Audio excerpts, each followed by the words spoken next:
Buenas jóvenes, ¿qué tal? Hoy en el curso de Historia del Perú vamos a hablar del tema de la organización política colonial.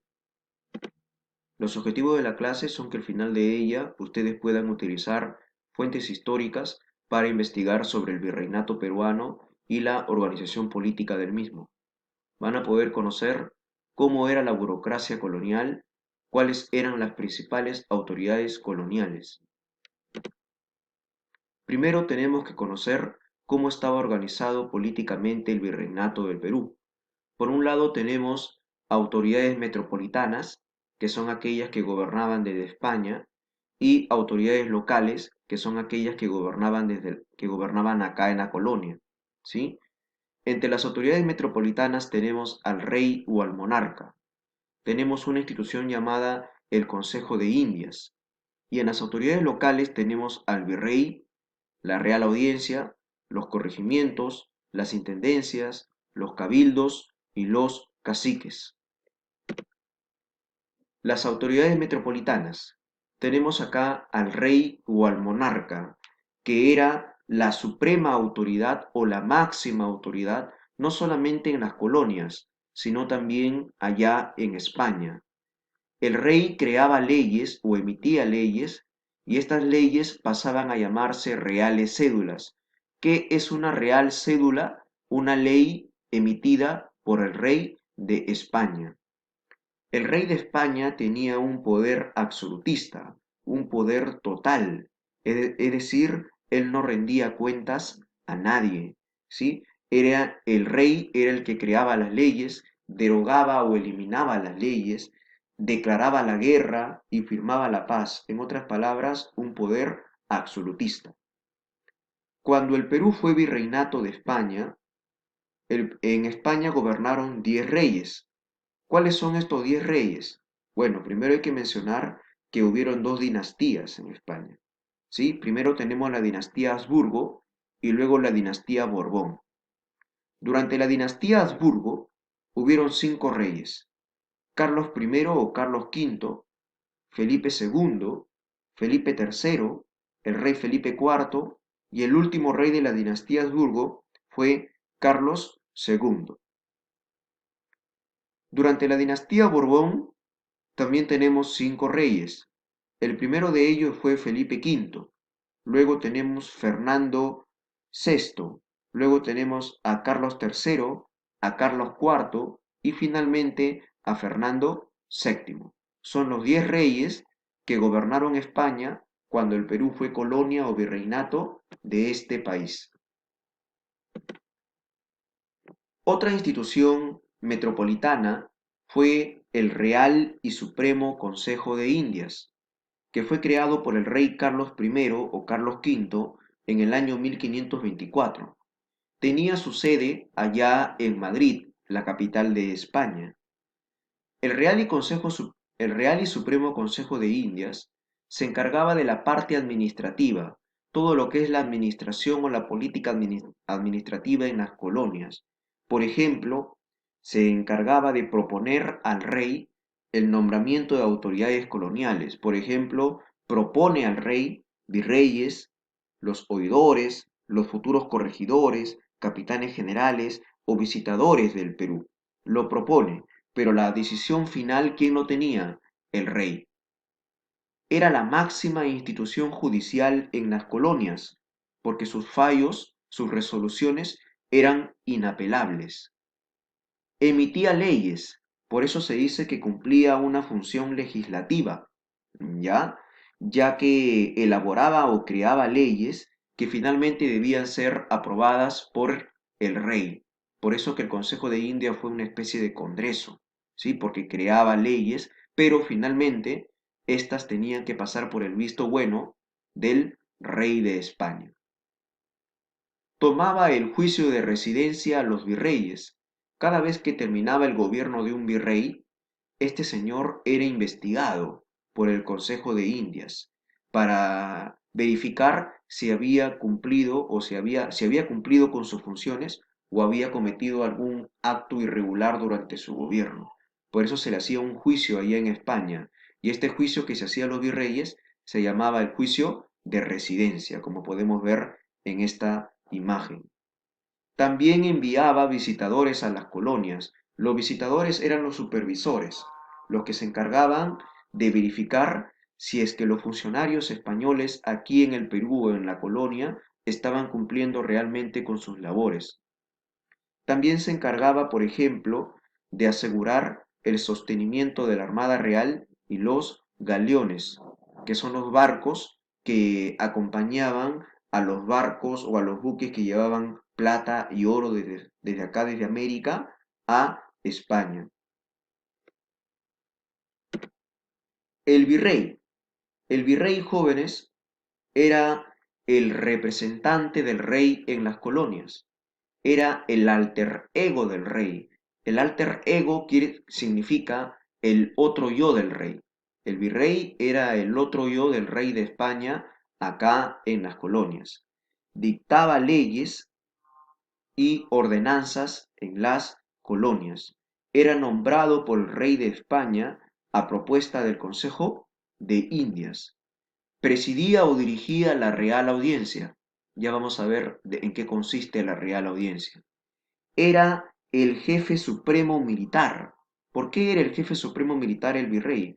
Porque era el capitán general de las Fuerzas Armadas en el virreinato. Era el que proponía autoridades eclesiásticas en las colonias, es decir, autoridades religiosas, como por ejemplo obispos, arzobispos, párrocos. Así también tenía como función fundar iglesias y monasterios, gracias al derecho de vicepatronato que él tenía. Era sometido, como ya se indicó, al final de su gobierno a un juicio de residencia por parte del Consejo de Indias para investigar si había cumplido con sus funciones y si es que había cometido algún acto irregular. Al final de su gobierno también elaboraba un documento llamado el Pliego de Mortaja. ¿En qué consistía el Pliego de Mortaja? En un balance de su gestión. Es decir, era un documento donde el virrey escribía todo lo que había ocurrido en su gobierno, los acontecimientos más importantes y las obras que él había ordenado construir. En eso consiste el pliego de mortaja. El pliego de mortaja era algo así como la defensa del virrey en el juicio de residencia. Ahora vamos a hablar de las autoridades locales. Por un lado tenemos a la Real Audiencia. La Real Audiencia fue el máximo tribunal de justicia aquí en la colonia, al interior del virreinato del Perú. Era una institución judicial encargada de hacer cumplir las leyes de Indias, ya hacer cumplir las leyes aquí en la colonia, enviadas por el Consejo de Indias. Como era un tribunal de justicia, entonces la Real Audiencia estaba integrada por jueces, oidores, fiscales, escribanos, abogados en otras palabras en la actualidad. Acá en esta imagen podemos observar cómo era más o menos la Real Audiencia. Vemos que había pues un juez y alrededor de ellos otros fiscales, un conjunto de jueces, ¿no? Que se encargaban de hacer cumplir o aplicar la ley. La Real Audiencia era presidida o dirigida por el virrey de España, por el virrey, en este caso por el virrey del Perú. La Real Audiencia asumía funciones ejecutivas, es decir, asumía el gobierno o la dirección del gobierno o la dirección del virreinato en caso de emergencia, por ejemplo, guerras, muerte o vacancia del virrey. Si el virrey moría repentinamente o era vacado por ser ineficaz, entonces inmediatamente asumía la dirección del virreinato, la Real Audiencia, hasta que desde España llegue un representante del rey, o mejor dicho, un nuevo virrey. La Real Audiencia ejercía jurisdicción sobre un determinado territorio en la colonia, ¿sí? Por eso que la Real Audiencia fueron o sirvieron de base para dar origen a los actuales países de América del Sur. En el Virreinato del Perú existieron 8 reales audiencias.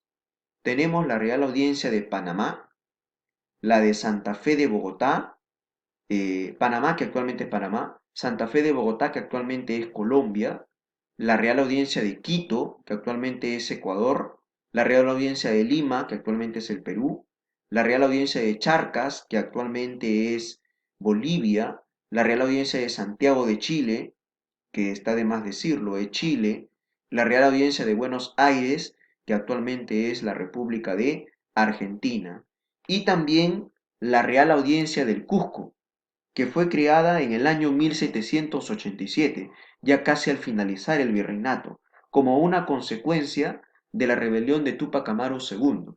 Túpac Amaru II, al rebelarse, entre una de sus funciones, ya, o de sus objetivos, mejor dicho, era crear una real audiencia en el Cusco. Los corregimientos. Los corregimientos eran una institución que representaba al rey en las provincias. Eran una subdivisión territorial de las reales audiencias. Si las reales audiencias sirvieron de base para formar a los actuales países, entonces los corregimientos fueron lo que hoy en día son las provincias. Eran una subdivisión territorial de las reales audiencias y equivalen a lo que actualmente son las provincias republicanas.